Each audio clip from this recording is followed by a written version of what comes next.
నమస్తే, welcome to good health. సంతానలేమితో బాధపడుతున్నారా? Infertility సమస్యను ఎలా అధిగమించవచ్చు? ఆడవాళ్లలో ఇన్ఫర్టిలిటీ సమస్యకు కారణాలేంటి? దీనికి ఎటువంటి చికిత్స అందుబాటులో ఉందో మనకు తెలియచేయడానికి 49 డాక్టర్ మౌనిక గారు ప్రస్తుతం మనతో పాటు స్టూడియోలో ఉన్నారు. వారిని అడిగి మరిన్ని విషయాలు తెలుసుకుందాం. Hello doctor. హలో అండి. మ్యామ్ చెప్పండి, అసలు ఇన్ఫర్టిలిటీకి మెయిన్ రీజన్స్ ఏంటి? ఒకసారి దాని గురించి ఎక్స్ప్లెయిన్ చేయండి.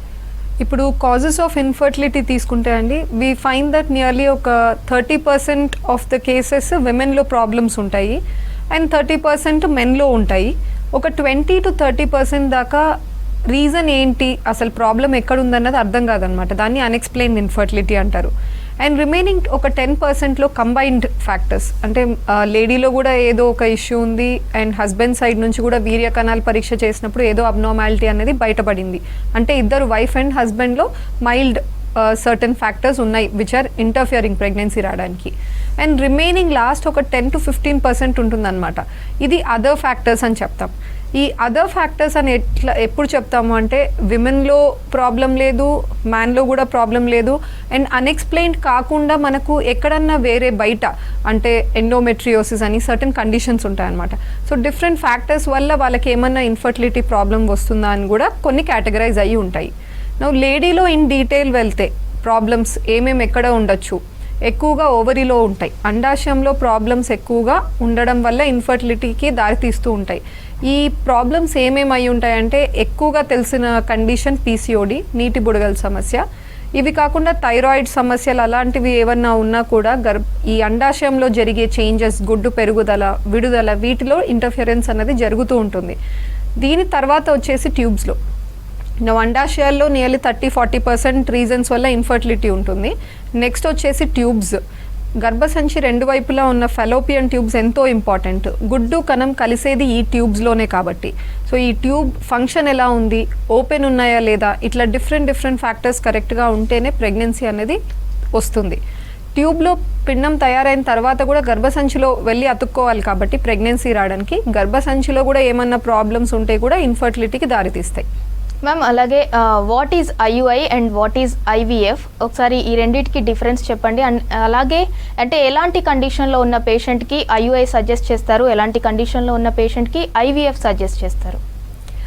సో ఐయుఐ ఐవీఎఫ్ ముందు మనం ఎలాబరేట్ చేసి మాట్లాడితే, ఐయుఐని ఇంట్రా యూటరైన్ ఇన్సెమినేషన్ అంటాము, ఐవీఎఫ్ని ఇన్ విట్రో ఫర్టిలైజేషన్ అంటారు. So intra uterine insemination, first IUI గురించి మాట్లాడదాం. ఈ ఐయుఐలో ఏం చేస్తున్నాము అంటే, లేడీకి ట్యాబ్లెట్స్ లేదా ఇంజెక్షన్స్ ద్వారా ఎగ్ గ్రోత్ అన్నది తెప్పిస్తాం. స్కాన్స్లో ఈ ఎగ్ గ్రోత్ని ఫాలో అవుతూ ఎగ్ విడుదలైందన్న రోజు హస్బెండ్ సెంటర్లోనే ఒక సిమెన్ శాంపిల్ ప్రొవైడ్ చేయాల్సి ఉంటుంది. ఆ శాంపిల్ని మేము ప్రాసెస్ చేసి మంచి కదలిక ఉండే కణాల ఫ్రాక్షన్ని సపరేట్ చేసి లేడీ గర్భసంచిలో డైరెక్ట్గా డిపాజిట్ చేస్తాం. అందుకే ఇంట్రా యూట్రైన్ ఇన్సెమినేషన్ అంటారు. ఈ ఐయుఐకి పాత టైంలో అంటే ఎన్నో ఒక 10-20 years బ్యాక్ ఇదే ఐయుఐని వేరుగా కూడా చేసేవాళ్ళు. అప్పుడు ఏం చేసేవాళ్ళంటే, హస్బెండ్ సైడ్ నుంచి వచ్చిన వీర్య కణాల శాంపుల్ని లేడీ గర్భసంచి మూతి దగ్గర ముఖద్వారం సర్విక్స్లో వదలడం, లేదా వెజైనాలోనే గర్భసంచి సర్విక్స్ వెనకల వదలడము, ఇట్లా పోస్ట్ సర్వైకల్ లేదా ఇంట్రా సర్వైకల్ ఇన్సెమినేషన్ కూడా జరిగేది. బట్ ఇప్పుడు అల్ట్రాసౌండ్ గైడెన్స్తో మనం స్కాన్లో చూసుకుంటూ డైరెక్ట్గా వెళ్ళి యూట్రస్లో డ్రాప్ చేస్తున్నాం సిమెన్ శాంపిల్ని. అడ్వాంటేజెస్ ఏంటి, న్యాచురల్తో పోలిస్తే ఇది ఎందుకు ఎక్స్ట్రా మనకు ఛాన్సెస్ ఇస్తుంది ప్రెగ్నెన్సీ కంటే? ఒకటి, మనము గర్భసంచి మూతి సర్విక్స్ని దాటి పైన వేస్తున్నాం కాబట్టి లేడీకి ఈ మ్యూకస్, వైట్ డిశ్చార్జ్ ఇవన్నీ కూడా ఈ సర్విక్స్ నుంచి రిలీజ్ అవుతూ ఉంటాయి. స్పర్మ్స్ ఎక్కువగా ఇక్కడ ట్రాప్ అయిపోవడం, చనిపోవడం జరుగుతుంటాయి. దీనివల్ల మనం దీన్ని బైపాస్ చేసి పైన వేసినప్పుడు ఎక్కువ నంబర్ ఆఫ్ కణాలు గర్భసంచి వరకు చేరుకునే అవకాశం ఉంటుంది.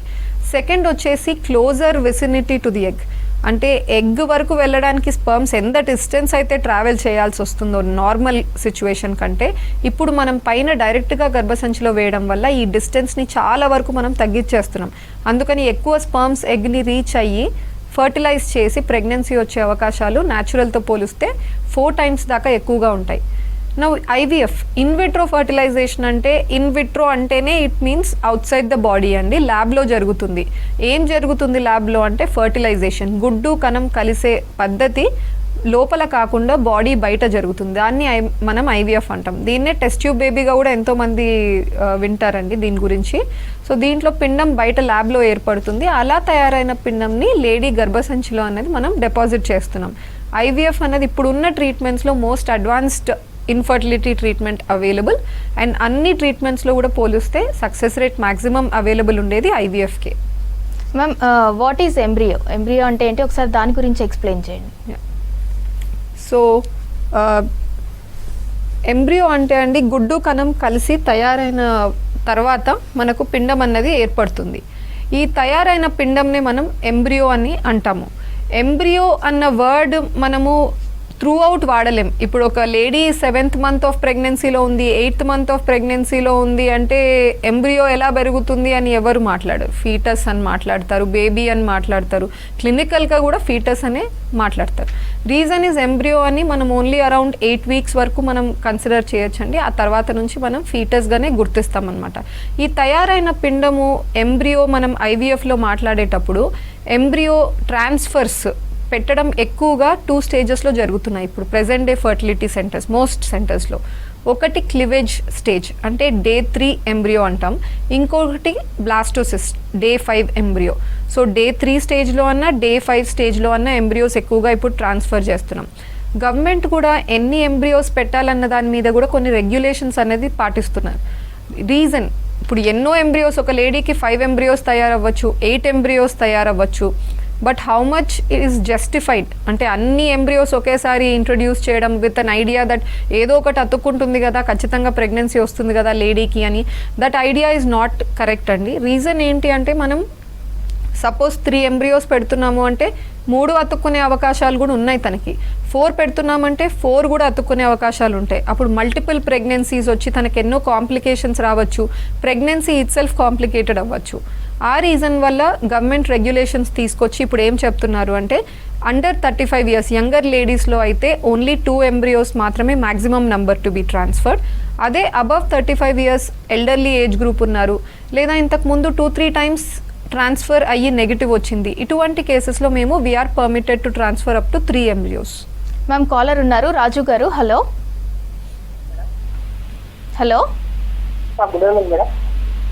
చెప్పండి రాజు గారు.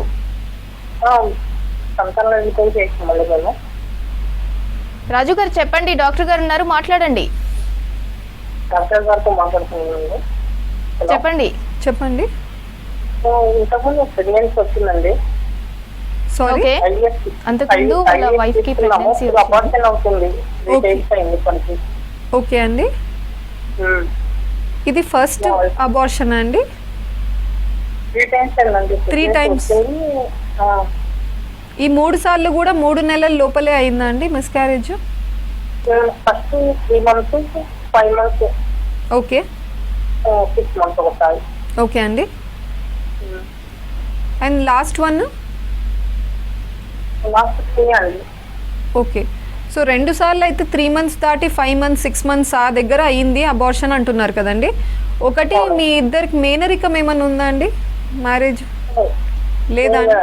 లేదు. ఓకే. 3 months లోపల ఎక్కువగా జరిగినప్పుడు మేము జన్యుపరంగా ఏదైనా లోటు ఉండొచ్చు తయారైన పిండంలో, దానివల్ల ముందుకు వెళ్ళలేక మిస్క్యారేజ్ అవుతుంది అని మేము ఎక్కువగా అనుకుంటామండి. ఎర్లీ మిస్క్యారేజెస్ ఇవి 3 months లోపలివి. బట్ మీరు చెప్పినవి 2 కూడా ఆల్మోస్ట్ 5 months, 6 months దాకా వెళ్ళి అయ్యాయి అంటున్నారు కాబట్టి హిస్టరీ ఎలా ఉంది అంటే పెయిన్ లేకుండా సడన్గా బ్లీడింగ్ స్టార్ట్ అయిపోయిందా, సడన్గా ఒమ్ము నీరు వచ్చేసిందా, అట్లా ఎందుకు అయి ఉండొచ్చు అంటే ఈ టైమ్స్లో ఎక్కువగా గర్భసంచి, మూతి, సర్విక్స్ అని ఉంటుంది కదండి, దాని లెంత్ మెజర్ చేస్తారనమాట ప్రతిసారి ప్రెగ్నెన్సీలో. ఎందుకు ఇంపార్టెంట్ అంటే మినిమంలో లెంత్ ఆఫ్ సర్విక్స్ 2.5 centimeters ఉండాలి. అండ్ సర్విక్స్కి పైన కింద ఓపెనింగ్స్ ఉంటాయి, ఇంటర్నల్ లాస్, ఎక్స్టర్నల్ లాస్ అంటారు. సో ఈ పైన ఓపెనింగ్ ఇంటర్నల్ లాస్ ఎప్పుడు క్లోజ్డ్ ఉండాలి. ఎప్పుడైతే ఈ గర్భసంచి ముఖద్వారం సర్విక్స్ వీక్గా ఉన్నా లేదా లెంత్ చాలా షార్ట్గా ఉన్నా, బేబీ వెయిట్ ఎక్కువ అయ్యే కొద్దీ, ఎస్పెషలీ ఈ 2nd trimester మీరు అన్నట్టు 4th month దాటాక 5th, 6th month ఈ టైంలో ఏమవుతుందంటే బేబీ కూడా పెరుగుతుంది, వెయిట్ ఎక్కువ అవుతుంది. కాబట్టి ఆ గర్భసంచి మూతి మీద వెయిట్ పడినప్పుడు ఈ వీక్గా ఉంటే సర్విక్స్ తట్టుకోలేక అది ఓపెన్ అవ్వడం స్టార్ట్ అవుతుంది. దానివల్ల మిస్క్యారేజ్ అయ్యే అవకాశాలు ఉంటాయి. సర్వైకల్ ఇన్సఫిషియన్సీ అంటారు. ఇదే కనుక మీ కేసులో రీజన్ అయితే మాత్రము నెక్స్ట్ టైం ప్రెగ్నెన్సీ వచ్చినప్పుడు ఎర్లీగా 3 months దగ్గర ఎన్టీ స్కాన్ అని ఒకటి ఉంటుంది. ఎన్టీ స్కాన్లో కనుక బేబీలో ఎటువంటి అబ్నార్మాలిటీస్ లేవు అని చూసుకుంటే సర్విక్స్ లెంత్ మెజర్ చేసుకొని షార్ట్ ఉన్నా వీక్ ఉంది అని అనిపిస్తున్నా ఒక కుట్టు వేయించుకోవచ్చు అండి. దాన్ని సర్వైకల్ ఎన్సర్క్లాజ్ అంటారు. అది మీకు ప్రొటెక్షన్ ఇస్తుంది ప్రెగ్నెన్సీలో. మ్యామ్ మరో కాలర్ ఉన్నారు, అబ్దుల్ గారు. హలో హలో అబ్దుల్ గారు. నమస్తే అండి. నమస్తే అండి, డాక్టర్ గారు ఉన్నారు, మాట్లాడండి. చెప్పండి అబ్దుల్ గారు. మేడం, ఇప్పుడు మా మిస్సెస్ కు 3 months ఉన్నది. ఆమెకు షుగర్ వచ్చేసింది మేడం. షుగర్ 200 పైన ఉన్నది. ఓకే అండి. ఇప్పుడు షుగర్ కంట్రోల్ చేయాలంటే టాబ్లెట్స్ తీసుకోవాలా, లేకపోతే ఏమైనా ఇన్సులిన్స్ ఇట్లా ఉంటుందా? ఓకే అండి. సో ఫస్ట్ ఏంటంటే ఇప్పుడు అన్ని ఆమెకు పెద్ద ఆపరేషన్ తోనే అయింది. ఇప్పుడు టాబ్లెట్ బెటరా లేకపోతే ఇన్సులిన్స్ బెటరా? 3 months ఉన్నది. ఓకే అండి. సో యాక్చువల్గా ప్రెగ్నెన్సీలో ట్యాబ్లెట్స్ కూడా దే ఆర్ సేఫ్ అండి టు యూస్. కానీ ఇదినా అదినా అంటే మేము యూజువల్గా షుగర్ లెవెల్స్ ఎంత పువర్లీ కంట్రోల్డ్ ఉన్నాయన్నది చూసుకుంటాం. OGTT 75 grams అని ఒక టెస్ట్ ఉంటుంది ప్రెగ్నెన్సీలో. మనం ఛాలెంజ్ చేస్తాం బాడీని గ్లూకోజ్తో. సో గ్లూకోజ్ వాటర్ తాగిన తర్వాత 1 hourకి ఎంత వాల్యూ ఉంది, 2 hours ఎంత వాల్యూ ఉంది, 3 hours ఎంత వాల్యూ ఉంది, ఇలా నోట్ డౌన్ చేసుకుంటాం అనమాట. చూసుకున్న తర్వాత వాల్యూస్ మరీ హై ఉన్నాయి అనుకోండి, టాబ్లెట్తో కంట్రోల్ తీసుకురావడం కొంచెం కష్టం. అండ్ ప్రెగ్నెన్సీలో షుగర్ లెవెల్స్ చాలా ఎర్రాటిక్గా వేరీ అవుతూ ఉంటాయి. సో నన్ను అడిగితే ఈజియర్ టు కంట్రోల్, ఎక్కువ బెటర్ కంట్రోల్ ఉండాలి అంటే మాత్రం insulin is a better choice. Insulin start చేస్తున్నారు అంటే ఇట్ ఈస్ బెటర్ మీరు ఒక 1 or 2 days అడ్మిట్ అయ్యి ఆ పర్టిక్యులర్ బేసిక్ డోస్ ఏదైతే డాక్టర్ అడ్వైస్ చేస్తున్నారో స్టార్ట్ చేశాక while on insulin daily me sugar levels హాస్పిటల్లో మానిటర్ అవుతూ ఉండాలి. ఓవర్ 2 days డాక్టర్కి సాటిస్ఫాక్షన్ వచ్చింది, కరెక్ట్గా ఈ డోస్ సరిపోతుంది మీకు అన్నప్పుడు మీరు ఆ పర్టిక్యులర్ డోస్తో డిశ్చార్జ్ అయ్యి you will be on that dose throughout అండి. ప్రతి ట్రైమెస్టర్లో షుగర్ లెవెల్స్ మానిటర్ చేసుకుంటూనే ఉండాలి వైల్ ఆన్ ఇన్సులిన్. అండ్ లాస్ట్లో కూడా మీరు డెలివరీకి వెళ్తున్నారు అన్నప్పుడు during the time of delivery లేడీకి పెయిన్స్ వస్తాయి కదా. సో పెయిన్స్ వచ్చినప్పుడు ఏమవుతుందంటే ఇంకా కూడా షుగర్ లెవెల్స్ షూట్ అయ్యే అవకాశాలు ఉంటాయి. ఎందుకంటే బాడీలో ఒక స్ట్రెస్ హార్మోన్ కార్టిజోల్ అనేది రిలీజ్ అవుతుంది. లేదా ఎక్కువగా తనకు ఫుడ్ అవసరం పడి ఏమన్నా లెవెల్స్ పడిపోవడం, దాన్ని బట్టి ఇన్సులిన్ తీసుకోవాలా తీసుకోకూడదా, స్కిప్ చేయాలా, డోస్ని ఏమైనా టైట్రేట్ చేయాలా, ఇవన్నీ కూడా మీ ఫిజిషియన్తో మాట్లాడుకుంటూ ఉండాలి if you are on insulin.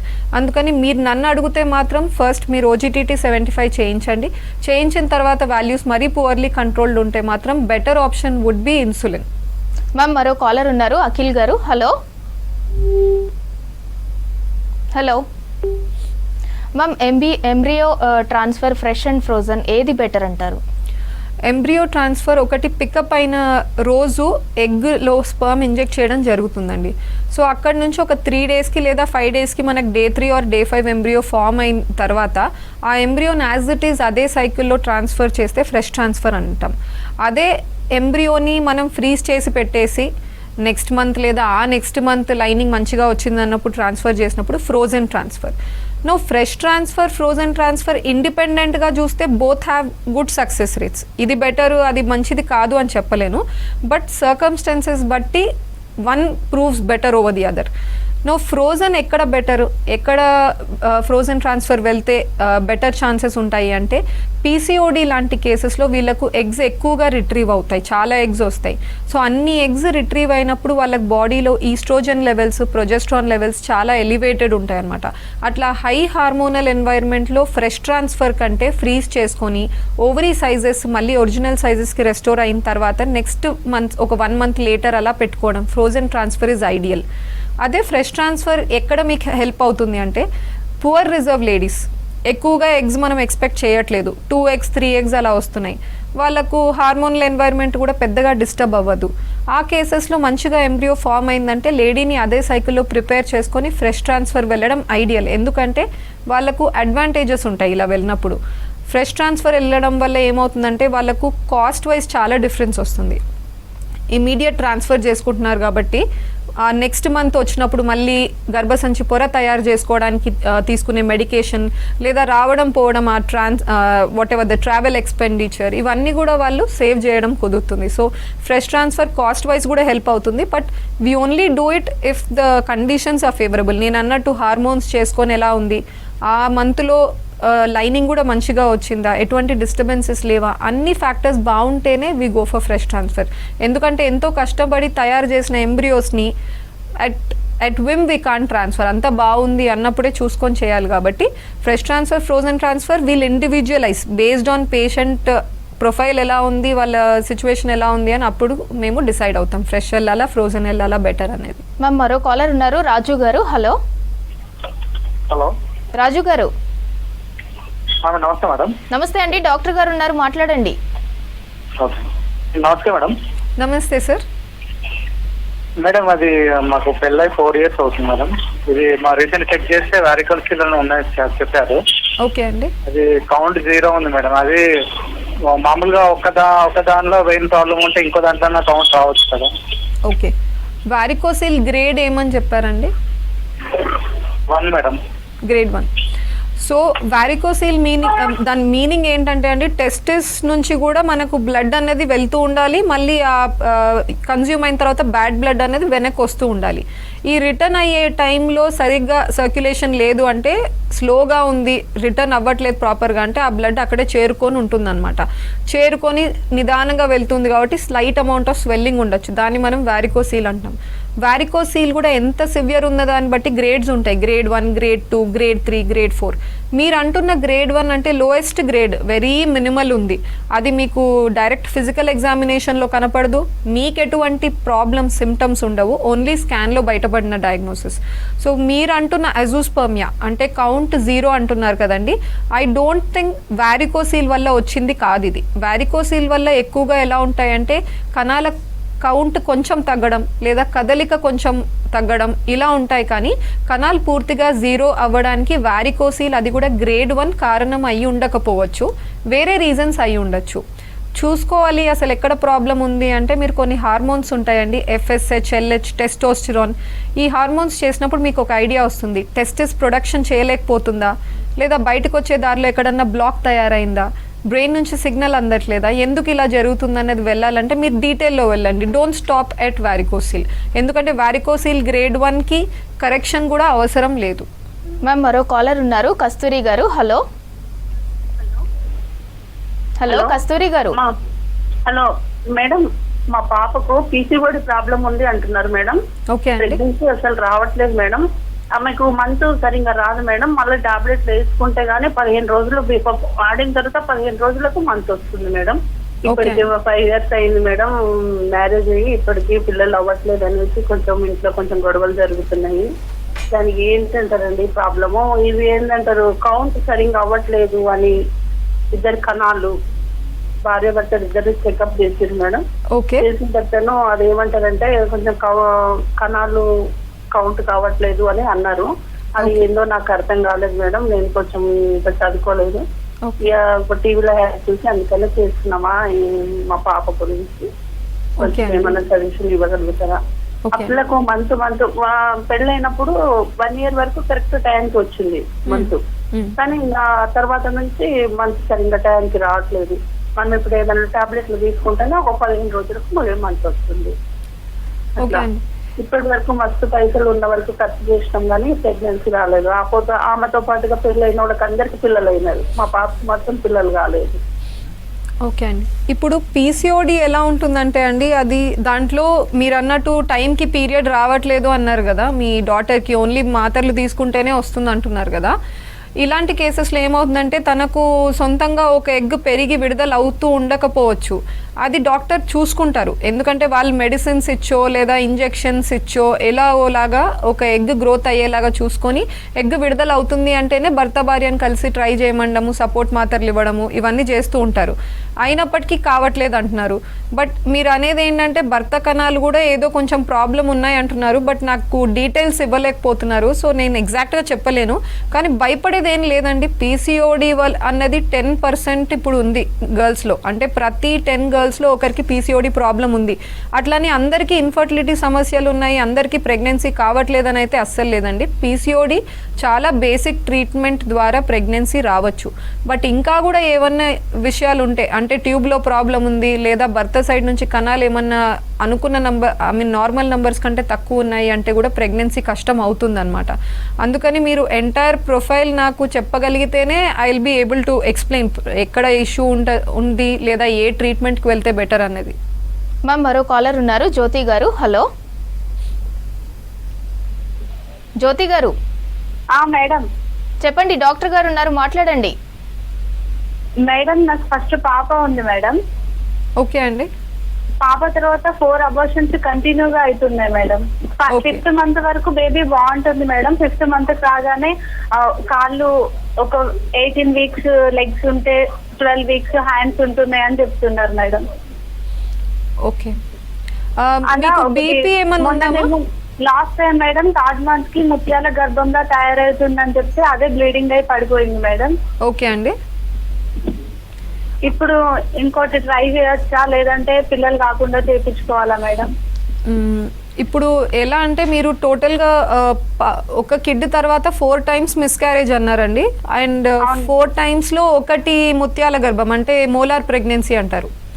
So molar pregnancy అన్నది ఎందుకు వస్తుంది అంటే గుడ్డు లో మనకు యాక్చువల్గా క్రోమోజోమ్స్ అని ఉంటాయి అన్నమాట, జెనెటిక్ మెటీరియల్.